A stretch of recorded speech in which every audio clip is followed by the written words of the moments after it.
আসসালামু আলাইকুম ওয়া রাহমাতুল্লাহি ওয়া বারাকাতুহু।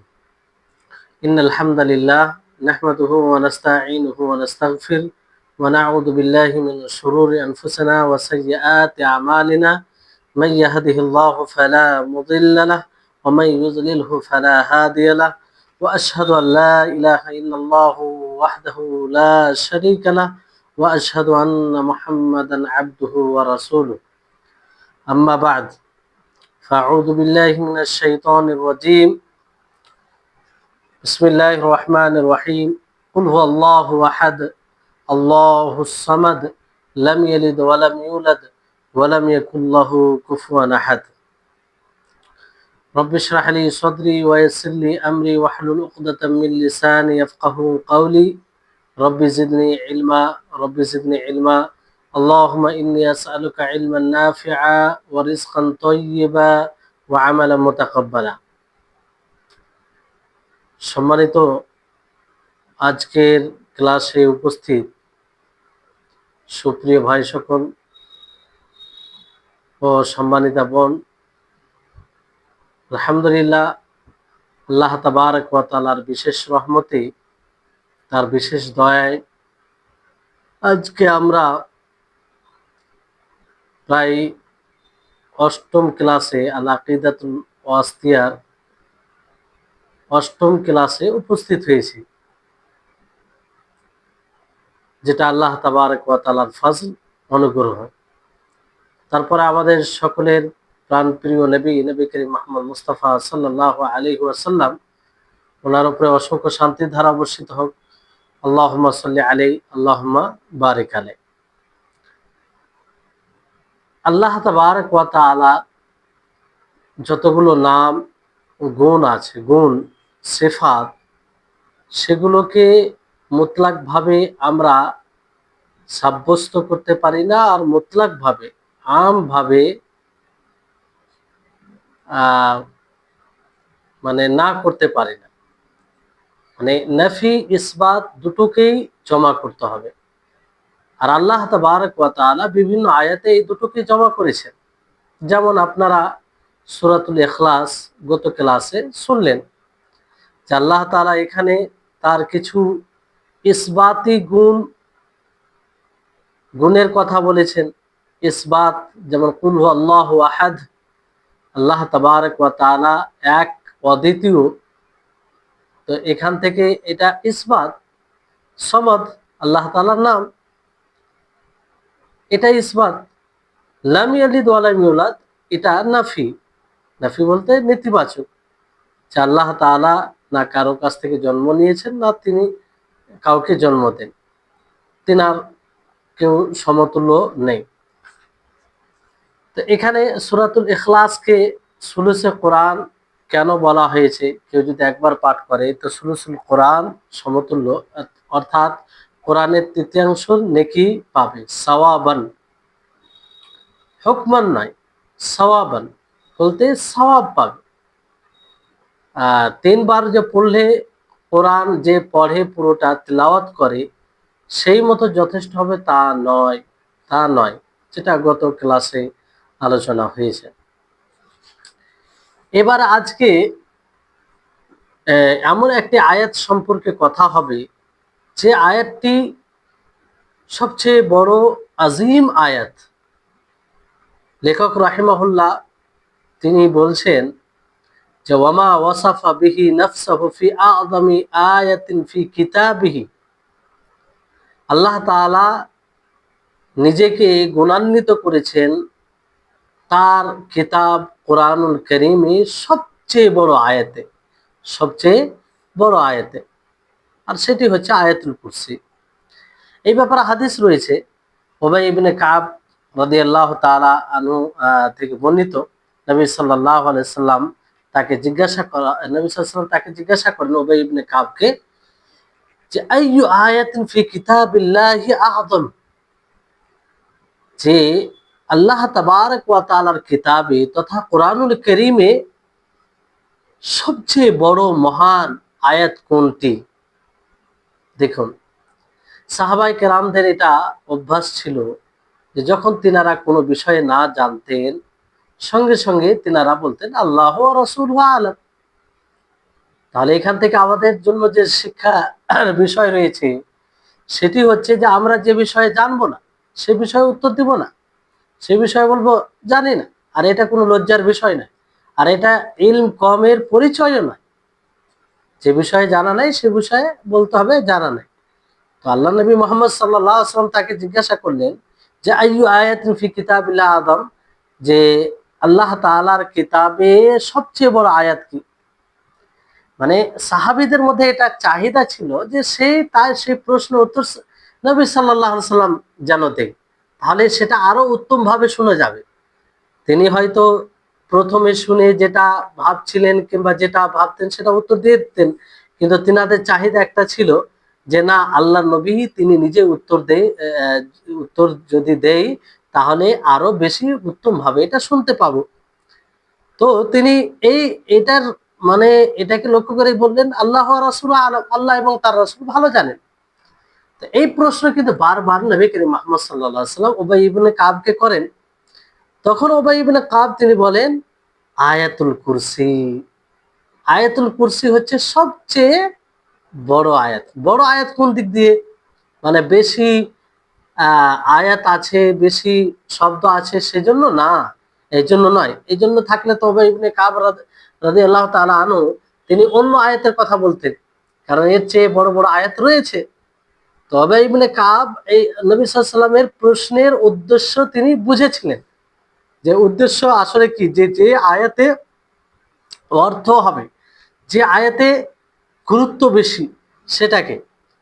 আল্লাহ তাবারক ওয়া তাআলার যে পুরো কোরআন, পুরো কালাম মাজিদ পুরোটাই ফজিলতপূর্ণ, কিন্তু আল্লাহ তাআলা তিনি নিজেই কোনো আয়াতকে কোনো আয়াতের উপরে প্রাধান্য দিয়েছেন। আর কোনো আয়াতকে কোনো আয়াতের উপরে প্রাধান্য দেওয়া, এটা থেকে এই কথা আসে না যে অন্য আয়াতের গুরুত্ব কম, অন্য আয়াতের গুরুত্ব কম, কিন্তু সেই আয়াতগুলোর মধ্যে একটু বলা যেতে পারে যে এই আয়াতের গুরুত্ব বেশি, তবে কোনো আয়াতের যে গুরুত্ব কমে গেল কিংবা ঘাটতি চলে এলো এরকম বিষয়টি আসে না। যেমন ধরুন যে আল্লাহ তাবারক ওয়া তাআলার কোরআনের যে কোনো আয়াত সেটি আল্লাহ তাআলার বাণী, সেটি আল্লাহ তাআলার বাণী, আর সেটা গুরুত্বপূর্ণ। একটি সূরা আছে সূরা লাহাব, তাব্বাত ইয়াদা আবি লাহাবি ওয়া তাব, এটাও আল্লাহ তাআলার বাণী। এটা পড়তে গেলেও আপনি প্রত্যেক অক্ষরে 10 নেকি পাবেন। পুরো কোরআনের ব্যাপারে যেটা আছে সেটাই এই ব্যাপারও। কিন্তু এই সূরার এই আয়াতগুলির তুলনায় আমরা আয়াতুল কুরসিকে গুরুত্ব কিংবা গুরুত্বপূর্ণ আজিম আয়াত এই জন্য বলা হয়েছে যে তুলনামূলক এই আয়াতুল কুরসির মধ্যে বেশি গুরুত্বপূর্ণ অর্থ রয়েছে। যেহেতু সূরা লাহাবে সেই আবুল আহাবের ধ্বংসের কথা, তার উপরে বদদোয়া, এগুলো বিষয় বলা হয়েছে। এর চেয়ে গুরুত্বপূর্ণ কি, যেখানে আল্লাহ তাআলার পরিচয় থাকবে, যেখানে আল্লাহ তাবারক ওয়া তাআলার মানে গুণ বলা হবে, যেখানে সিরাতে মুস্তাকিমের ব্যাখ্যা দেওয়া হবে, বেশি উত্তম। এজন্য দেখবেন যে একটি হাদিস মানে সাংঘর্ষিক কথা কারো এতে প্রশ্ন জাগতে পারে যে আমরা আম ভাবে একটা হাদিস শুনি যে কোরআনে একটি অক্ষর পড়তে গেলে এক মানে 10 নেকি আছে, 10 নেকি। এইভাবে 10 নেকি যদি হয় মানে একটা অক্ষরে 1 নেকি, তারপরে সে প্রত্যেক নেকি 10 নেকি সমতুল্য, তো এইভাবে 10 নেকি। তো এটা তো পুরো কোরআনের ব্যাপারে। তো ফির সূরাতুল ইখলাসের ব্যাপারে ভিন্ন করে নবী করিম মুহাম্মদ সাল্লাল্লাহু আলাইহি ওয়াসাল্লাম কেন বললেন যে ইন্নাহা তাআদিলু সুলুসাল কোরআন, যে সেটা সুলুসে কোরআন সমতুল্য, অর্থাৎ কোরআনের তৃতীয়াংশের সমতুল্য। তো এটা আসলে এটা একটা নবী সাল্লাল্লাহু আলাইহি ওয়াসাল্লামের, নবী সাল্লাল্লাহু আলাইহি ওয়াসাল্লাম বলেছেন মানে আল্লাহ তাআলার পক্ষ থেকে, এটা আল্লাহ তাআলার পক্ষ থেকে ফজল, অনুগ্রহ, এটা হতেই পারে। পুরো কোরআনের ব্যাপারে এটা, কিন্তু একটা সূরা কিংবা আয়াতের ব্যাপারে ভিন্নতা আসতে পারে, কারণ তিনি সবকিছু ফজল দিয়ে থাকেন, একটা আয়াতকে একটা আয়াতের উপরে প্রাধান্য দিয়ে থাকেন। তো এই যে আয়াতুল কুরসি এটা আজিম আয়াত কেন আমরা বুঝতে পারবো, এটা আজিম আয়াত। তো যখন উবাই ইবনে কাব এই উত্তরটি দিলেন, তো নবী করিম মুহাম্মদ সাল্লাল্লাহু আলাইহি ওয়াসাল্লাম তার কাঁধে হাত রেখে বললেন লিয়াহনিকা হাদাল ইলমু আবাল মুনদির, যে হে আবুল মুনদির, তোমাকে এই ইলম মোবারক হোক, স্বাগতম, মানে তোমাকে তোমার ভালোই হোক। তো আল্লাহর নবী এই উত্তর শুনে এই কথা বলেছিলেন। তাহলে দেখুন যে তিনি কত সৌভাগ্যবান। অন্য রিওয়ায়াতে এইভাবে এসেছে যে ওয়াল্লাযী নাফসি বিয়াদিহি ইন্না লাহা লিসানান ওয়া শাফাতাইনি তুকাদ্দিসুল মালিকা ইনদা সাকিল আরশি, যে সেই সত্তার কসম যার হাতে আমার প্রাণ রয়েছে, যে তার একটি জিহ্বা আছে, তার দুটি ঠোঁট আছে, যে মালিক, বাদশাহ, মালিক আল্লাহ তাআলা, মালিক বলতে এখানে আল্লাহ তাআলাকে পবিত্র করে, মানে তার গুণ তুলে ধরা হয়েছে এই আয়াতে। তো এই আয়াতুল কুরসি মহান কেন? প্রথমে আগে আমরা আয়াতুল কুরসির অর্থটা দেখি, তাহলে তারপর ব্যাখ্যায় যাব। আয়াতুল কুরসি একটি মহান আয়াত। নবী সাল্লাল্লাহু আলাইহি সাল্লামের ভাষ্য অনুযায়ী নবী সাল্লাল্লাহু আলাইহি সাল্লাম প্রশ্ন উবাই ইবনে কাবকে করেন, তো তার উত্তরে উবাই ইবনে কাব এই আয়াতুল কুরসির কথা বলেন। আর আমরা যদি এর গভীরভাবে এটাকে নিয়ে দেখি, তাহলে বুঝতে পারবো যে স্বাভাবিক এটা আসলে এটা গুরুত্বপূর্ণ। এই জন্য এর ফজিলত অনেক। আয়াতুল কুরসি এমনকি আপনি জানেন, আপনারা হয়তো শুনেছেন যে যখন এই মাল চুরি করতে শয়তান ধরা পড়ে, আবু হুরায়রা তাকে ধরে নেয়, তখন সে এই সূরাটি শিখিয়ে দেয় যে এটা পড়লে কেউ ক্ষতি করতে পারবে না। তো এটা সত্য কথা বলেছিল সে। আহ তো এই আয়াতুল কুরসি, তো আপনি যদি আয়াতুল কুরসি পড়ে পাঠ করে আপনি শুয়ে যান, ঘুমিয়ে যান, তো শয়তান আপনার কোনো ক্ষতি করতে পারবে না। তারপরে নামাজের পর এই আয়াতুল কুরসির ব্যাপার রয়েছে। যদি কোনো ব্যক্তি নামাজের পর আয়াতুল কুরসি পাঠ করে, তাহলে তার জন্য জান্নাত অবধারিত, মানে জান্নাতে যাবে সে। তাহলে এত ফজিলত। তো আমরা চেষ্টা করব কোনো নামাজ আমরা এমন অভ্যস্ত করে নিব যে কোনো নামাজের পরে যেন এই আয়াতুল কুরসি আমরা না ছেড়ে দিই। কোনো নামাজের পরে, প্রত্যেক নামাজের পরে যেন আমরা আবশ্যিকভাবে পড়ি, যতই ব্যস্ততা থাক না কেন। অনেক সময় ব্যস্ততার কারণে যদি আপনি জামাতে না পড়ে, জামাতে হওয়ার পরে উঠে চলে যান কোনো বিশেষ কাজে, তাহলে আপনি রাস্তায় চলতে চলতে পড়বেন, কিন্তু এই সূরাটি, মানে এই আয়াতুল কুরসি, এই আয়াতটি আপনি ছাড়বেন না, কারণ এর বিশেষ ফজিলত রয়েছে। আপনার কখন মৃত্যু হবে বলা যায় না। হয়তো আপনি যে নামাজের পর ছেড়ে দিবেন, তারপরে আর পরে নামাজের সুযোগ পাবেন না, এটাও হতে পারে। তো আপনি প্রত্যেক নামাজকে আপনার জীবনের শেষ মুহূর্ত ভাবেন, তো পরবর্তীতে আবার এই আমল করার সুযোগ পাবেন কিনা এর কোনো গ্যারান্টি নেই। ফলে এই আয়াতটি পড়বেন, এর বিশেষ ফজিলত রয়েছে। তো এই আয়াতে বলা হয়েছে যে আল্লাহু লা ইলাহা ইল্লা হুয়াল হাইয়ুল কাইয়্যুম, যে আল্লাহ, তিনি ছাড়া সত্য কোনো মাবুদ নেই, আল্লাহ কোনো মাবুদ উপাসনা নেই, কিন্তু তিনি, যিনি হাই, চিরঞ্জীব, চিরন্তন, লা তাখুযুহু সিনাতুন ওয়ালা নাউম, তিনাকে ঘুম আসে না, আর না তন্দ্রা আসে, না ঘুম আসে। মা ফিস সামাওয়াতি ওয়া মা ফিল আরদ, আর যা কিছু আসমান ও জমিনে রয়েছে, হ্যাঁ, লাহু মাহফিস সামাওয়াতি ওয়াল আরদ, যা কিছু আসমান ও জমিনে রয়েছে তার জন্যই সবকিছু। মান দাল্লাযী ইয়াশফাউ ইনদাহু ইল্লা বিইযনি, কে আছে এমন যে তার নিকটে তার অনুমতি ছাড়া সুপারিশ করবে। ইয়ালামু মা বাইনা আইদিহিম ওয়া মা খালফাহুম, তিনি জানেন তাদের আগে ও পিছনে সবকিছু জানেন। ওয়ালা ইউহিতুনা বিশাইইন মিন ইলমিহি, এবং তারা পরিবেষ্টন করতে পারবে না তার ইলমকে পরিবেষ্টন করতে পারবে না, মানে সেই ইলম, আল্লাহ তাআলার ইলম পর্যন্ত পৌঁছাতে পারবে না। ইল্লা বিমা শাআ, হ্যাঁ, আল্লাহ তাআলা যাকে চান যে জিনিসের জ্ঞান দেবেন সেটা, সেই জ্ঞানটা রাখতে পারে। ওয়াসি'a কুরসিয়ুহুস সামাওয়াতি ওয়াল আরদ, আল্লাহ তার কুরসি, আল্লাহ তাবারক ওয়া তাআলার কুরসি আসমান ও জমিন প্রশস্ত। ওয়ালা ইয়াউদুহু হিফযুহুমা, আর তার হেফাজত কেউ করতে পারবে না, ভারী হবে। ওয়াহুয়াল আলিয়্যুল আযীম, আর তিনি হচ্ছেন সুউচ্চ এবং আজিম, মহান।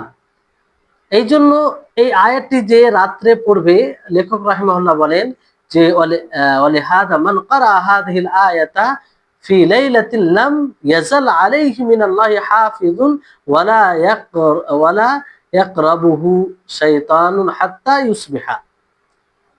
যে ব্যক্তি এই আয়াত রাত্রে পাঠ করবে, তার তার উপরে তার জন্য আল্লাহ তাআলা একজন মুহাফিজ মানে হেফাজতকারী নিয়োগ করে দিবেন, এবং তার নিকটে সকাল হওয়া পর্যন্ত শয়তান কাছে আসতে পারবে না, তার নিকটে যেতে পারবে না, তো কোনো ক্ষতি করতে পারবে না।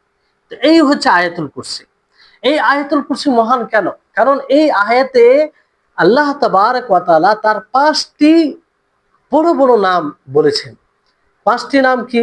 একটা হচ্ছে আল্লাহ, একটা হচ্ছে আল্লাহ, দ্বিতীয় হচ্ছে আল হাই, এটি হচ্ছে একটা আল্লাহর নাম, আর তৃতীয় হচ্ছে আল কাইয়ুম, এটি হচ্ছে আল্লাহর একটি নাম, চতুর্থ হচ্ছে আল আলী, আল্লাহ তাআলা আলী, তিনি সুউচ্চ, এটি একটা নাম, আর পঞ্চম হচ্ছে আল আজিম, আল আজিম।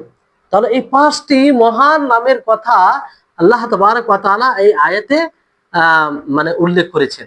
আর এই আয়াতে আল্লাহ তাআলার ব্যাপারে বলেছেন, এখানে আল্লাহ তাআলা বলেন যে আল্লাহু লা ইলাহা ইল্লা হুয়াল হাইয়ুল কাইয়ুম। আল্লাহ, যে আল্লাহ নাম আমরা পূর্বে জেনেছি, প্রথম মানে এই বইয়ের প্রথম মানে ভূমিকার পরে যে প্রথম ক্লাস, ভূমিকার পরে যে ক্লাস হয়েছে, সেই ক্লাসে বলা হয়েছে যে আল্লাহ কোথা থেকে, আল্লাহ ইয়া আল্লাহু, হ্যাঁ, আবাদা ইয়াবুদু থেকে, ইলাহ বলতে মাবুদের অর্থ।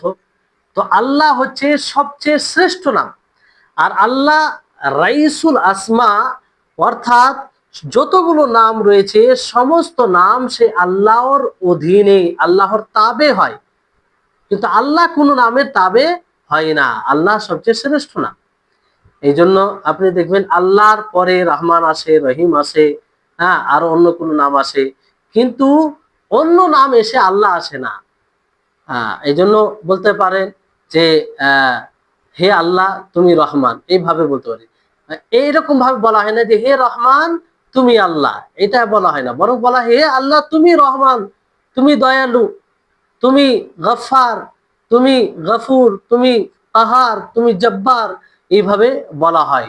তো আল্লাহটা হচ্ছে সর্বশ্রেষ্ঠ নাম। আর আল্লাহ বলতে যে তাকে বলা হয় যার ইবাদত করা হয়, মানে যে ইবাদতের উপযুক্ত। তো এখানে শুরুতে বলেছে আল্লাহু লা ইলাহা ইল্লাহু, যে আল্লাহ ছাড়া সত্য কোনো মাবুদ নেই, মানে আল্লাহ কোনো মাবুদ নেই, আল্লাহ আল্লাহ কোনো মাবুদ নেই কি, আল্লাহ ছাড়া কোনো মাবুদ নেই, কিন্তু তিনি চিরঞ্জীব, আল হাই, আল কাইয়ুম।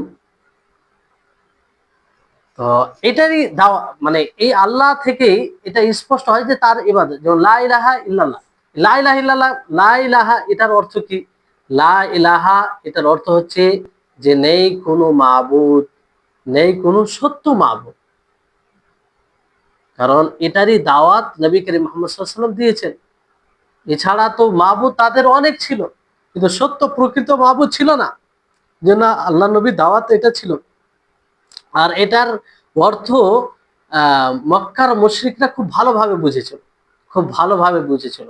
কারণ নবী করিম মুহাম্মদ সাল্লাল্লাহু আলাইহি ওয়াসাল্লাম যখন তাদেরকে দাওয়াত দেন যে কুলু লা ইলাহা ইল্লাল্লাহ তুফলিহুন, যে তোমরা লা ইলাহা ইল্লাল্লাহ পাঠ করো সফল হয়ে যাবে, তো তারা পাঠ করেনি, কারণ তারা প্রকৃত অর্থ এটা বুঝতে পেরেছিল। তারা এটা জানতো যে লা ইলাহা ইল্লাল্লাহ এটা যদি পাঠ করি, তাহলে আমাদেরকে মানে যাদের আমরা পূর্বে থেকে ইবাদত করে আসছি, বাপ দাদারা যেগুলোর ইবাদত করে আসছে, সেগুলো সবগুলোকে পরিহার করতে হবে। এই জন্য তারা সহজে পড়েনি।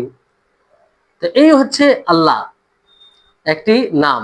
তারপরে আল হাই, আল্লাহ তাবারক ওয়া তাআলার আরেকটি নাম উল্লেখ করেছেন আল হাই, তিনি চিরঞ্জীব, তিনি চিরন্তন।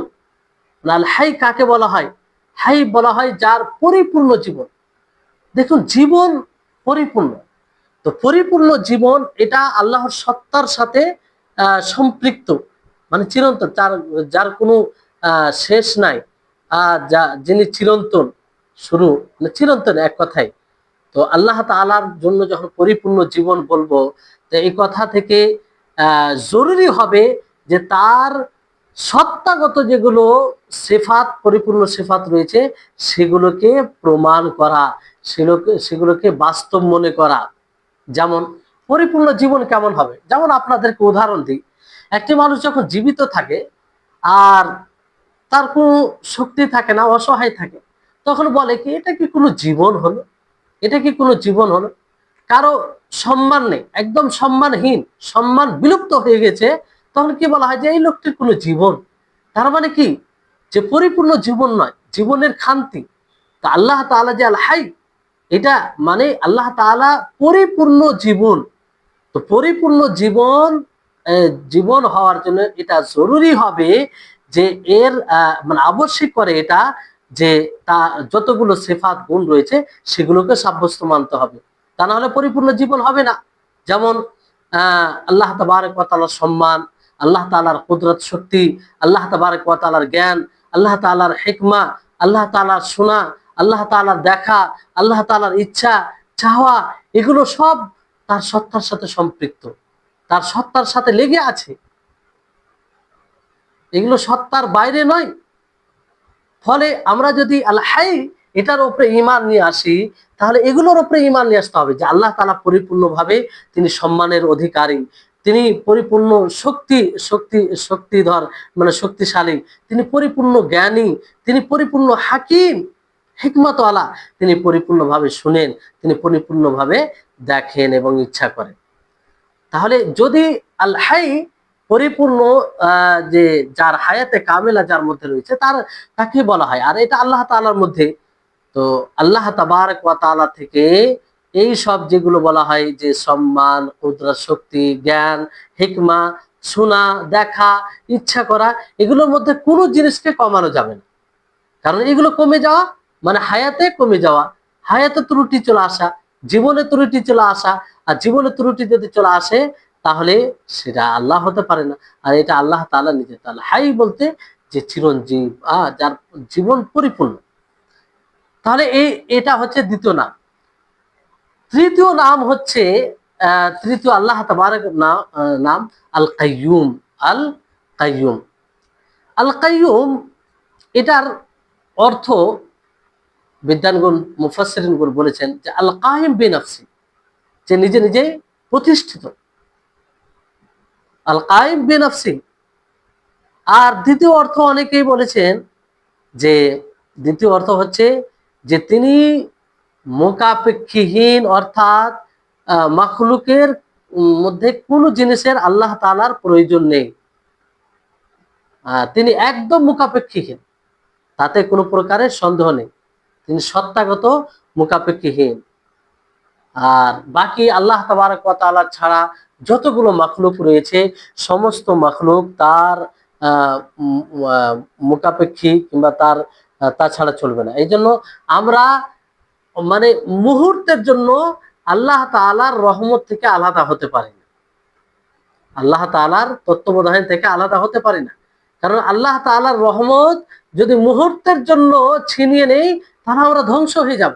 এই জন্য এরকম ভাবে কোনো সময় আমরা আশা করতে পারি না সব সময় আমরা আল্লাহ তাআলা তত্ত্বাবধানে, আল্লাহ তাবারক ওয়া তাআলার যে রহমত সেটা চাইবো। কারণ এক সেকেন্ডের জন্য যদি কারো উপরে রহমত তিনি বন্ধ করে দেন তাহলে সে ধ্বংস ছাড়া আর কিছু হতে পারে না। জি,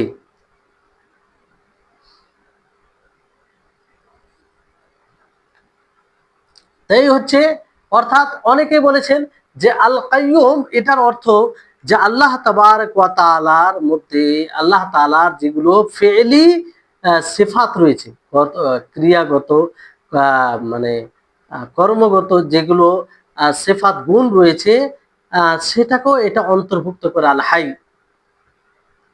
যেমন আল হাই, তো আল্লাহ তাবারক ওয়া তাআলা তামাম মানে আল হাই, আল্লাহ তাবারক ওয়া তাআলা তামাম গুণকে এটা শামিল করে।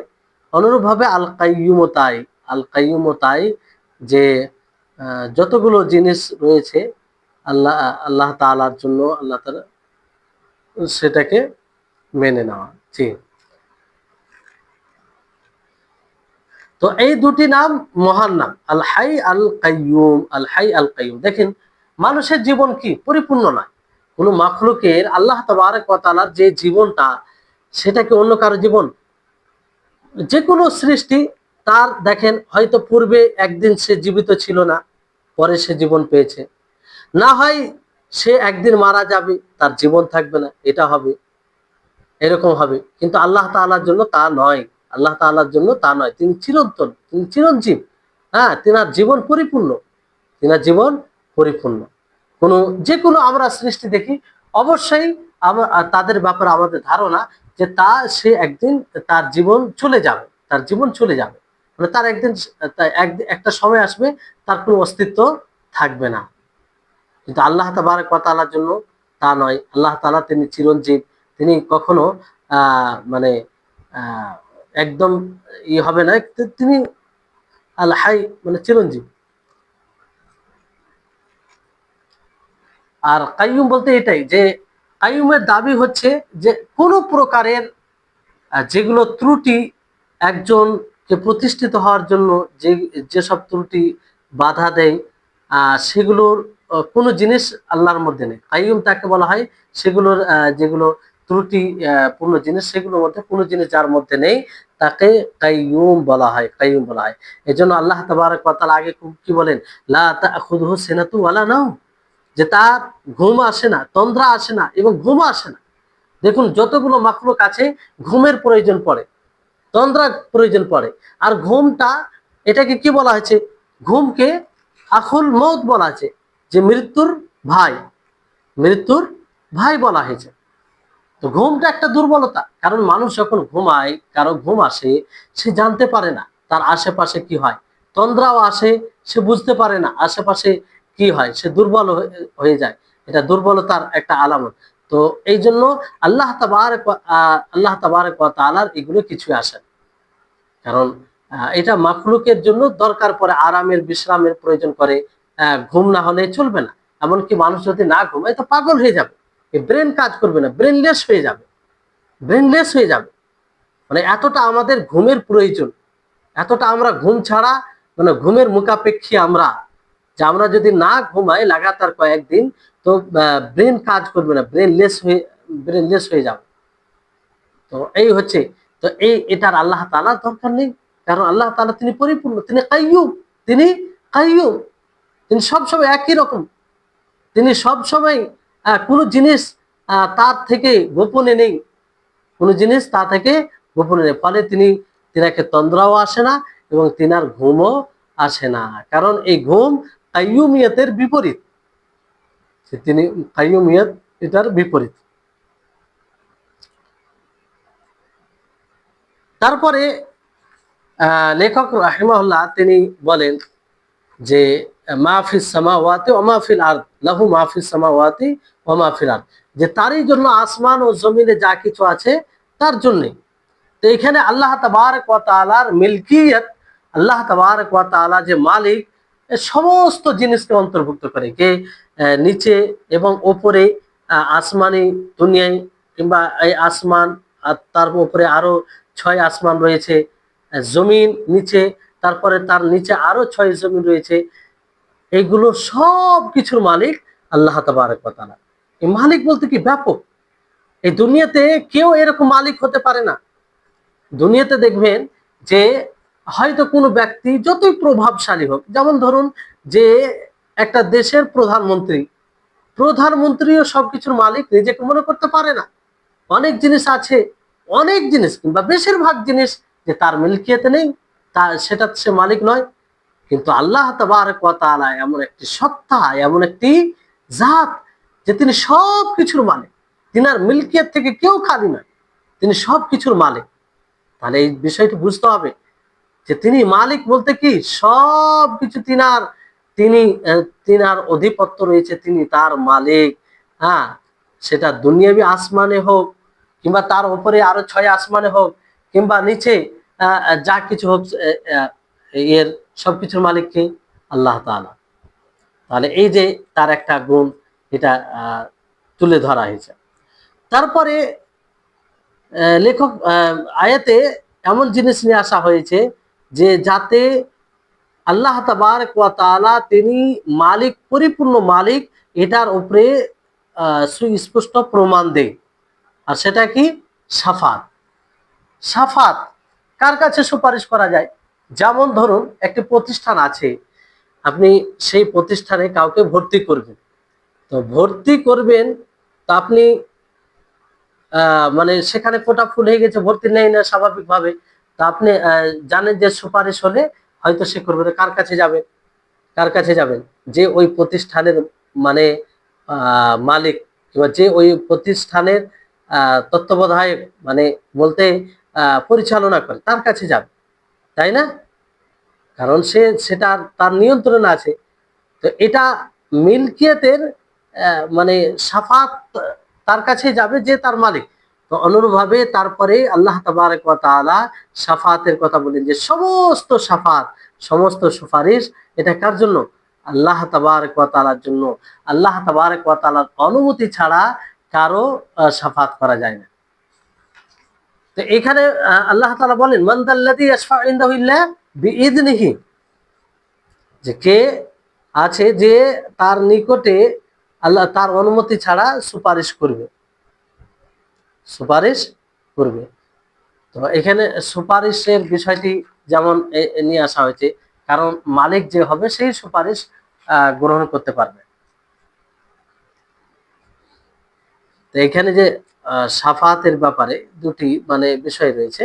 একটা হচ্ছে সাফা আল মুসবাতা, যেটা প্রমাণিত বাস্তবায়ন, আর এটা আল্লাহ তাবারক ওয়া তাআলার অনুমতিতেই ঘটে, অনুমতিতেই ঘটে, যার কথা এবং আমল উপরে সন্তুষ্ট থাকে। মানে সাফাত যেটা প্রমাণিত, আখিরাতে সুপারিশ করা হবে, এই সুপারিশ কারা করবে? সবাই কি করতে পারবে? না, আল্লাহ তাআলা যাকে অনুমতি দিবেন সেই করবে। এবং সবার জন্য কি করতে পারবে তাও নয়, আল্লাহ তাআলা যার প্রতি সন্তুষ্ট হবেন তার জন্যই সুপারিশ করা হবে। তাহলে এটা একটা সাফাত। আর দ্বিতীয় সাফাত হচ্ছে নাফি, যেটা যে যত প্রকারের শিরকি সাফাত রয়েছে, যেমন মুশরিকিনরা ধারণা রাখতো তাদের মূর্তির ব্যাপারে, তাদের দেব দেবীর ব্যাপারে, যে তারা তাদের জন্য সুপারিশ করবে আল্লাহ তাআলার অনুমতি ও সন্তুষ্টি ছাড়াই। তাহলে এটা বাতিল, স্পষ্ট এটা বিষয়। তারপরে আল্লাহ তাবারক ওয়া তাআলা তার ইলমের প্রশস্ত নিয়ে আলোচনা করেছেন, এবং ইলমের যে পরিবেষ্টন সেটা নিয়ে আলোচনা করেছেন। আর এটার মানে ভবিষ্যতে মানে এমন ভাবে ইলমের প্রশস্ততা এখানে উল্লেখ করা হয়েছে, যাতে বুঝতে পারে যে আল্লাহ তাবারক ওয়া তাআলার জন্য মাজিতে, অর্থাৎ অতীতে, আল্লাহ তাবারক ওয়া তাআলা অতীত কোনো জিনিস, আমাদের অতীত কোনো জিনিস আল্লাহর কাছে ছুপিত নয়, এবং ভবিষ্যতেও কোনো জিনিস আল্লাহর কাছে ছুপিত নয়, ভবিষ্যতেও কোনো জিনিস আল্লাহর কাছে ছুপিত নয়। ইয়ালামু মা বাইনা আইদিহিম ওয়া মা খালফাহুম। আর সত্যি আল্লাহর ইলম এটা বড় প্রশস্ত, কারণ তিনি যে জ্ঞান রাখেন সেই জ্ঞানে তিনি পরিপূর্ণ, সেই জ্ঞানে তিনি পরিপূর্ণ। এই জন্য প্রকৃত জ্ঞান, প্রকৃত ইলম আল্লাহ তাবারক ওয়া তাআলার কাছে আছে। যেমন আয়াতে বলা হয়েছে ওয়া ইনদাহু মাফাতিহুল গায়ব লা ইয়ালামুহা ইল্লা ওয়া, আয়াতে রয়েছে।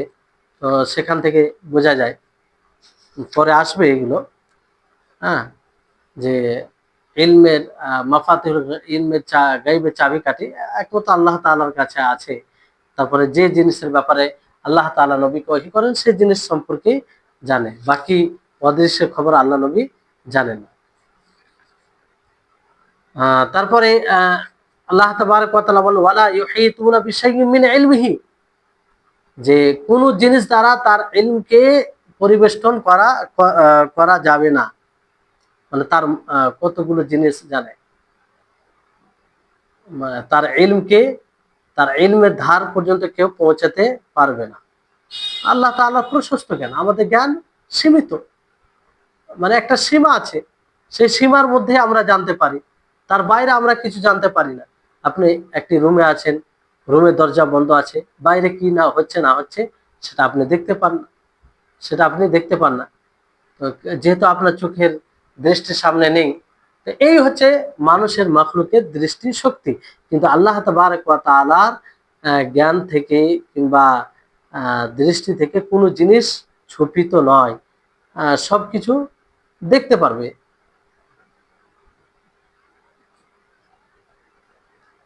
ইল্লা বিমা শাআ, হ্যাঁ, ওই ব্যক্তি যাকে আল্লাহ তাআলা চান, অর্থাৎ আল্লাহ তাআলা যাকে অদৃশ্যের খবর ব্যাপারে অবগত করান সেই ব্যক্তি ছাড়া। যেমন নবী সাল্লাল্লাহু আলাইহি সাল্লাম, নবী সাল্লাল্লাহু আলাইহি সাল্লামকে আল্লাহ তাআলা অনেক কিছু বলেন যেটা মানুষের জন্য জানা অসম্ভব, কারণ আল্লাহ তাআলা তেনার উপরে ওহী করেছেন, এই জন্য তিনি জানেন।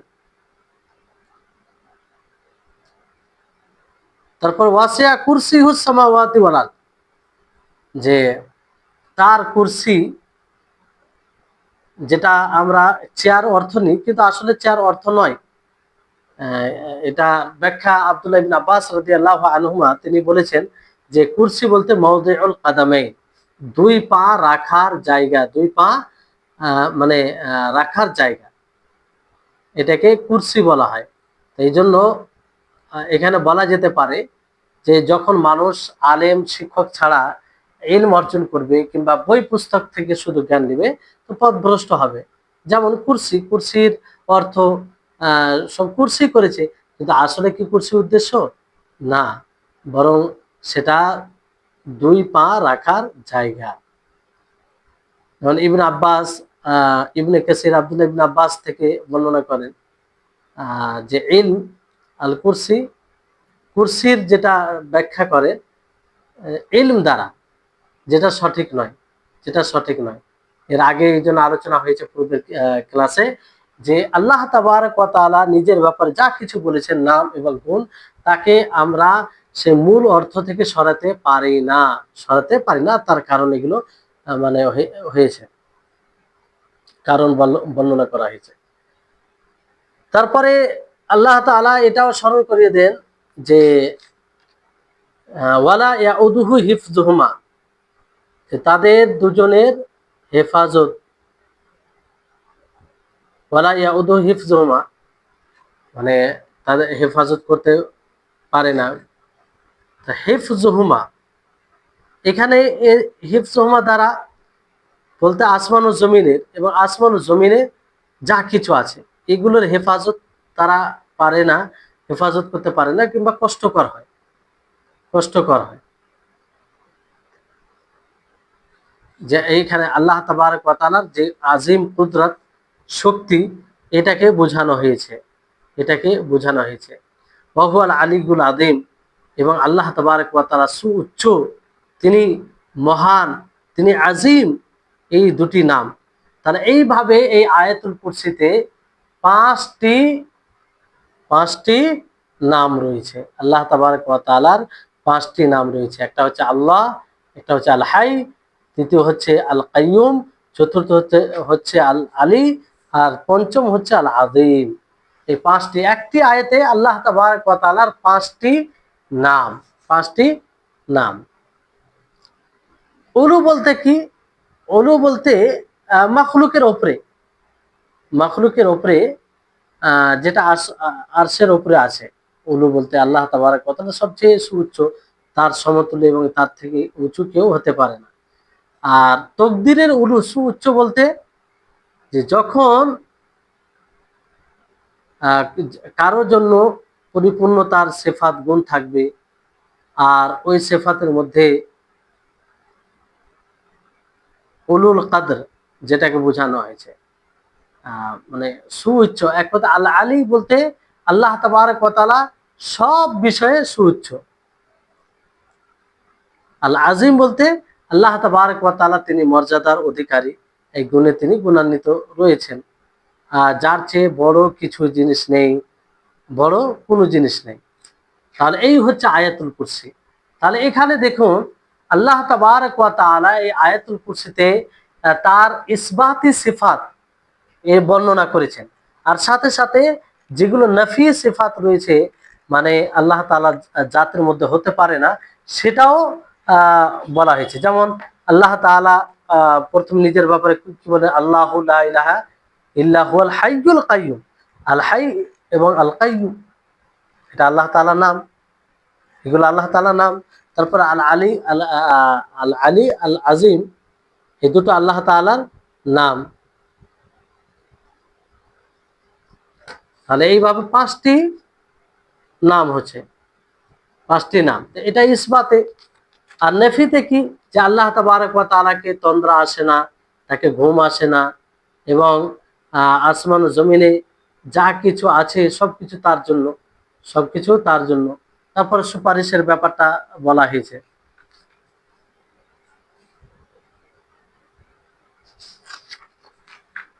তারপরে আসুন যে আমরা পরের কথা, মানে পরে যেটি রয়েছে, শেখুল ইসলাম ইবনে তাইমিয়া রাহিমাহুল্লাহ তিনি বলেন যে ওয়াল আউয়ালু ওয়াল আখিরু ওয়াল যাহিরু ওয়াল বাতিন ওয়া হুয়া বিকুল্লি শাইইন আলিম। আল্লাহ তাবারক ওয়া তাআলার ফরমান, তিনি বলেন যে তিনি প্রথম এবং তিনি শেষ, তিনি প্রকাশ্য এবং তিনি নিকটে কিংবা गोपने निकटे, वह बिकुल्ली शैइन अलीम, और वो हर चीज को जानता है, हर चीज को जानता है। তো এখানে আল্লাহ তাবারক ওয়া তাআলার কয়েকটি দিক তুলে ধরা হয়েছে, যেমন আউয়াল, ওয়াল আউয়ালু, তিনি সর্বপ্রথম। তা আউয়াল বলতে কি, আউয়াল বলতে যে প্রথম, তিনি সময়কে পরিবেষ্টন, মানে এই কালেমা দ্বারা সময়ের পরিবেষ্টন হলো। এই ওয়াল আউয়াল ওয়াল আখির ওয়াল যাহির ওয়াল বাতিন, এই আয়াতের ওয়া হুয়া বিকুল্লি শাইইন আলিম, এই আয়াতের ব্যাখ্যা রয়েছে। যেমন আবু হুরায়রা রাদিয়াল্লাহু তাআলা আনহু থেকে বর্ণিত, নবী সাল্লাল্লাহু আলাইহি সাল্লাম থেকে বর্ণনা করেন উনি, যে তিনি বলেন আন্নাহু কানা ইয়াকুল ইযা আওয়া ইলা ফিরাশি, যে যখনই বিছানার দিকে যাবে সেটা যেন এই দোয়াটি পাঠ করে। সেটি কি, আল্লাহুম্মা রাব্বাস সামাওয়াতি সাব ওয়া রাব্বাল আরদি ওয়া রাব্বা কুল্লি শাই ফালিকাল হাব্বি ওয়ান নাওয়া মুনজিলাত তাওরাতি ওয়াল ইনজিল ওয়াল কুরআন আউযু বিকা মিন শাররি কুল্লি যি শাররিন আনতা আখিযুম বিনাসিয়াতিহি আনতাল আউয়ালু ফালাইসা ক্বাবলাকা শাই ওয়া আনতাল আখিরু ফালাইসা বা'দাকা শাই ওয়া আনতা যাহিরু ফালাইসা ফাওকাকা শাই ওয়া আনতাল বাতিনু ফালাইসা দুনাকা শাই ইকদি আন্নি আদ-দাইনা ওয়া আগনিনি মিনাল ফাকর। এই এই হাদিসে ব্যাখ্যা করা হয়েছে। যেমন এর অর্থ হচ্ছে যে হে আল্লাহ, আসমান, সাত আসমানের রব, প্রতিপালক, ওয়া রাব্বাল আরজ, জমিনের প্রতিপালক, রব্বা কুল্লি শাই ফালিকাল হাব্বি ওয়ান নাওয়া, তিনি প্রত্যেকটা জিনিস, সমস্ত জিনিসের রব, যিনি বীজকে বের করেন, যেটা মাটি থেকে বের হয়। মুনজিলাত তাওরাত ওয়াল ইনজিল ওয়াল কোরআন, তিনি তাওরাত, ইনজিল, কোরআনকে নাজিল করেন। তারপরে বলা হচ্ছে আউযু বিকা মিন শাররি কুল্লি যি শাররিন আনতা আখিযুম বিনাসিয়াতি, যে আমি আপনার পানাহ চাইছি, হে আল্লাহ তোমার পানাহ চাইছি প্রত্যেকের মন্দ থেকে, আর যার মাথার অগ্রভাগের চুল ধরে হয়েছে তারও মন্দ থেকে। আনতাল আউয়ালু ফালাইসা ক্বাবলাকা শাই, যে আপনি প্রথম, আপনার উপরে কোনো জিনিস নেই। ওয়া আনতাল আখিরু ফালাইসা বা'দাকা শাই, আর আর আপনি শেষ, আপনার পরে কোনো জিনিস নেই, অর্থাৎ আল্লাহ তাআলা। ওয়া আনতা যাহিরু ফালাইসা ফাওকাকা শাই, আর তুমি জাহির, মানে ওয়া আনতা জাহিরু, তুমি জাহির, ফালাইসা ফাওকাকা শাই, যেন আপনার উপরে কোনো জিনিস নেই। জাহির বলতে কি, প্রকাশ্য, তার উপরে কিছু নেই। ওয়া আনতাল বাতিনু ফালাইসা দুনাকা শাই, আর তুমি মানে আড়ালে, গোপনে, আর তোমার নিচে কোনো জিনিস নেই। ইকদি আন্নি দাইনা, তুমি আমার পক্ষ থেকে ঋণকে শোধ করে দাও। ওয়া আগনিনি মিনাল ফাকর, এবং আর মুঝে মুখাপেক্ষী থেকে মুখাপেক্ষীহীন করো। তো এখানে বিষয়টি রয়েছে, সেই চারটেই নাম রয়েছে, আল আউয়াল ওয়াল আখির আল যাহির আল বাতিন। আর এর ব্যাখ্যা আপনারা শুনলেন। আউয়াল বলতে আপনার উপরে কিছু নেই, আর আহ, আর আখির বলতে আপনার পরে কিছু নেই, আপনার পরে কিছু নেই। আর জাহির বলতে আপনার উপরে কিছু নেই, মানে জাহির আপনি সবসময় জাহির হয়ে থাকবেন। আর বাতিন বলতে আপনার নিচে কেউ নেই। তা এই হচ্ছে ঋণ। আর ঋণ আমরা ঠিক সময়ে আনতাল বাতিনু ফালাইসা দুনাকা সেই ইকদি আন্নি দেয় না, যে হে আল্লাহ তুমি আমার পক্ষ থেকে ঋণকে মুক্ত করো, আর আহ, অভাবী থেকে অভাব মুক্ত করো আমাকে। তো ঋণ থেকে মুক্তির দোয়াও করা হচ্ছে। এই জন্য ঋণটা খুব জটিল বিষয়। এই ঋণ থেকে সবসময় মুক্ত হয়ে থাকতে হবে, এবং ঋণী হয়ে গেলে সেটাকে তাড়াতাড়ি পরিশোধ করার চেষ্টা করতে হবে। তো এখানে যেটা মূল বিষয়, যে আল্লাহ তাবারক ওয়া তাআলার সেই চারটি নাম, আল আউয়াল ওয়াল আখির আল যাহির ওয়াল বাতিন। এই চারটি নামের আমরা ব্যাখ্যা কিছু জানার চেষ্টা করব। মানে আউয়াল বলতে আল্লাহ তাবারক ওয়া তাআলা মানে সময়ের দিকে পুরো সময়টাকে পরিবেষ্টন করে নিয়েছে, মানে কোনো সময় আল্লাহ তাআলা থেকে বাইরে নয়। আর জাহির বাতিন বলতে মানে আউয়াল আখির দ্বারা সময়কে পরিবেষ্টন করা হয়েছে, মানে শুরু এবং শেষ, মানে কোনো জিনিস এর থেকে বাইরে নয়, মানে সময়কে পরিবেষ্টন করা হয়েছে। আর জাহির বাতিন থেকে মাকান জায়গাকে পরিবেষ্টন করা হয়েছে, যে জাহির বলতে প্রকাশ, বাতিন বলতে গোপনে। তো কোনো জিনিস, কোনো জায়গা, কোনো স্থান আল্লাহর কাছে ছুপিত নয়, মানে মাকান জায়গাকে পরিবেষ্টন করা হয়েছে। এখন জাহির এর অর্থ হচ্ছে যে একটা আলী, মানে উঁচু, সুউচ্চ, উচ্চকে বলা হয় সমস্ত মাখলুকের উপরে যেটা উঁচু, আর তার উপরে কোনো জিনিস নেই। তো এই যে চারটি নাম রয়েছে, এটা পরিপূর্ণ চারটি নাম এহাতা পরিবেষ্টনের উপরে নির্ভর করে। হ্যাঁ, যেমনটা আপনাদেরকে বলা হলো যে আউয়াল যখন বলবো, তার মানে কি আল্লাহ তাআলা কাদিম, তিনি চিরন্তন, তেনার মানে আহ তিনি চিরন্তন বলতে আহ আমরা যেমন মানুষের জন্য বলতে পারি যে এর প্রথম এই এই সময় থেকে শুরু হয়, আল্লাহর ক্ষেত্রে তা না, তিনি আউয়াল, তিনি আউয়াল, তিনি প্রথম, আখির তিনি শেষ। তারপরে এই আয়াত আল্লাহ তাআলা শেষ করেন ওহুয়া বিকুল্লি শাইইন আলিম, যে আল্লাহ তাআলা हर चीज को जानता है। আল্লাহ তাআলা প্রত্যেকটা জিনিসকে জানেন, প্রত্যেকটা জিনিসকে জানেন, প্রত্যেকটা জিনিসের জ্ঞান রাখেন আল্লাহ তাআলা। এই মানে ইলম দ্বারা আল্লাহ তাআলা সমস্ত কিছুকে পরিবেষ্টন করে আছে। হ্যাঁ, এই কথা দ্বারা আল্লাহ তাআলা আয়াতকে শেষ করেন। অর্থাৎ আল্লাহ তাআলা অতীত, আমাদের আমাদের তুলনায় যে অতীত রয়েছে, ভবিষ্যৎ রয়েছে, বর্তমান রয়েছে, সব কিছুকে আল্লাহ তাআলা জানেন। আর সেই আসমানি দুনিয়া হোক অথবা নিচের দুনিয়া হোক, এই মানে উভয় দুনিয়ার ক্ষেত্রে, উভয়ের ক্ষেত্রে ওয়াজিবা জায়েজা, যেগুলো ওয়াজিব রয়েছে, জায়েজ রয়েছে, অসম্ভব মুস্তাহিল যেগুলো রয়েছে, সব কিছু আল্লাহর ইলমের মধ্যে রয়েছে। আল্লাহর ইলম থেকে আমরা বের করতে পারি না। আর আল্লাহর ইলমে কোনো জিনিস ছুপিত না, এমনকি জমিনে অনুপরিমাণ কোনো জিনিস ছুপিত নয়, জমিনে অনুপরিমাণ কোনো জিনিস ছুপিত নয়। জি, তো এই আয়াতটা মূলত, আবারও বলছি, যে আল্লাহ পাক রব্বুল আলামিন এই আয়াত দ্বারা এটা স্পষ্ট করেছেন যে তিনি সমস্ত কিছুকে পরিবেষ্টন করা আছে সব দিক দিয়ে, সব দিক দিয়ে। মানে এরকম ভাবে পরিবেষ্টন যে পুরো দুনিয়াটা আল্লাহ তাবারক ওয়া তাআলা মুষ্টির মধ্যে, আল্লাহ তাবারক ওয়া তাআলা মুষ্টির মধ্যে। যেমন কোনো বান্দার হাতে যখন সরিষার দানা থাকে, যেমন সরিষার দানা হাতে থাকলে কতটা জায়গা নেই, ওই রকম ভাবে আল্লাহ তাআলার জন্য সমস্ত মাখলুক।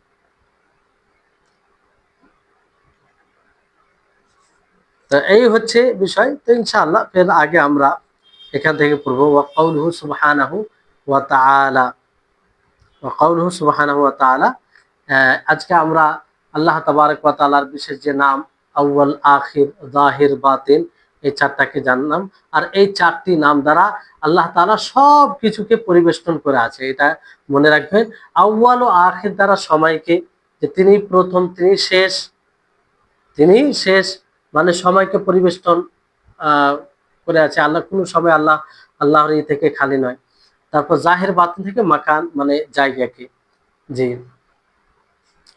তো আল্লাহ তাআলা যেন আমাদের সকলকে বুঝার তৌফিক দান করেন এবং আমরা সহজে যেন বুঝতে পারি। আল্লাহ তাআলা আমাদের জ্ঞানে বৃদ্ধি দান করেন আর বারাকা দান করেন, ইলমে নাফে দান করেন, যে ইলমে নাফে আমাদেরকে ইহকালে এবং পরকালে উভয় কালে উপকার দেবে, সেই ইলম যেন আল্লাহ তাআলা আমাদেরকে দেন। ওয়া আখির দাওয়ানা আলহামদুলিল্লাহি রাব্বিল আলামিন। আসসালামু আলাইকুম ওয়া রাহমাতুল্লাহি ওয়া বারাকাতুহু।